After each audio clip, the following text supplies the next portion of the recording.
HTML 先天大道简介中应对照 http://www.library.com/category/category6/c63006.htm Introduction to DL 先天大道简介 Introduction to DL 中应对照先天大道简介一和为先天大道2道与我有什么关系？3求道是求什么？4求道对我有什么好处？5具备什么条件才可以求道？6求道对我的生活有什么影响？7道的宝贵有什么印证？一和为先天大道，先天大道又简称道。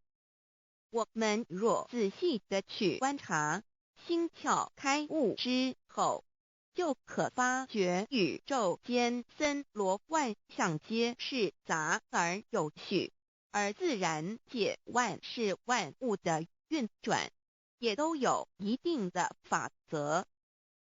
这天地人是万物的真主宰，就是道。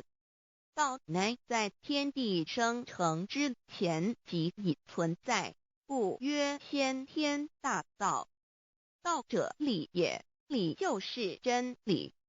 在天地人万物未生以前，道即已存在，而道能生天、生地、生人、生万物万类。在天地人万物毁灭之后，道不会毁灭。道因为无去无来，不生不灭，乃代表着宇宙间亘古不变的真理。道的本体，也就是宇宙自然的本体。在混沌未判之初，宇宙间只是一团灵妙理，无天无地无人，也没有语言和文字，所以我们实无法以任何语言、文字或思虑来形容它。故大道无名，强名曰道。我们也是勉强用到这个名词来代表它。在天地万物生成之后，道又能贯穿于宇宙万事万物之中，使一切的自然现象均能呈现和谐有条不紊的运转。这就是道的妙用。道大理为，我们虽然无时无刻离不开道的本体和妙用，却又很不容易去认识它。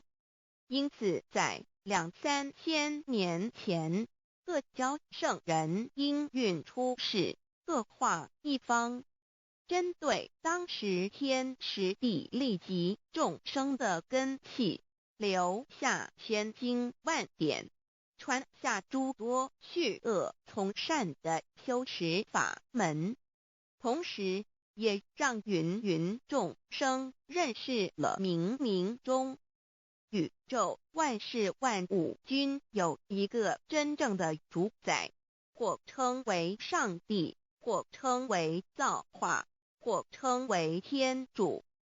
我们称其为道或无生老，均是一名而同义。我们